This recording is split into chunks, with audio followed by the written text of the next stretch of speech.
Evening office முடிஞ்சு கொஞ்ச நேரம் பிள்ளைங்களோட வெளியே நின்றுட்டுருக்கும்போது கீழே அங்கிளும் வந்துட்டு பூஞ்செடிக்கு முற்றமெல்லாம் நினச்சிட்டு இருந்தார். யாராச்சும் செய்கிறத பார்த்துட்டா நமக்கும் செய்யணும்னு தோணிருமே, அப்போ நம்மளும் முற்றம்லாம் நினைக்கலான்னு சொல்லிட்டு நானும் ஓசெல்லாம் எடுத்துட்டேங்க. ஆனால் தண்ணிக்கு வந்துட்டு அவ்வளோ ஸ்பீடு இல்லை, கொஞ்சமாக தான் தண்ணி வந்துட்டு இருந்துச்சு. அப்படியே முற்றமும் நனைச்சி நம்ம பூஞ்செடிகளுக்கெல்லாம் தண்ணி ஊற்றியாச்சு. 2 நாள் ஆச்சு தண்ணி ஊற்றி. அப்படியே தண்ணியெல்லாம் நனைச்சிட்டு அப்போ பால் இல்லை, தக்குவும் பால் வாங்க போயிருந்தான்.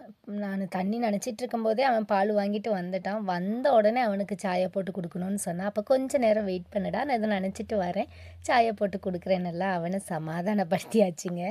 மோஸ்ட்லி ஈவினிங் டைமில் வந்துட்டு நமக்கு வேலை இருக்காது. ஏன்னா அம்மா வந்து வீட்டில் இருக்கிறதுனால ஆஃப்டர்நூனே பார்த்திங்கன்னா சமையல் எல்லாம் முடித்து வச்சுருவாங்க. நம்ம வர டைம் வந்துட்டு வீட்டில் சமையல் வேலை அந்த மாதிரிலாம் ஒரு வேலையும் இருக்காது.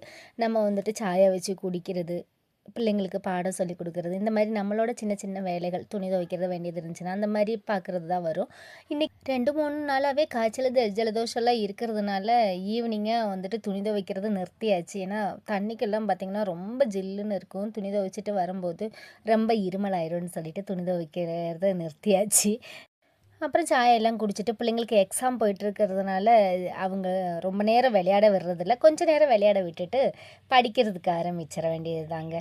இந்த மாதிரி தான் வந்துட்டு ஈவினிங்கில் இந்த ஒரு வாரமாக போயிட்டு இருக்கு. உங்களுக்கு எப்படி ஈவினிங் ரொட்டீன்லாம் இருக்குன்னு சொல்லிட்டு கமெண்டில் சொல்லுங்கள். பாய்.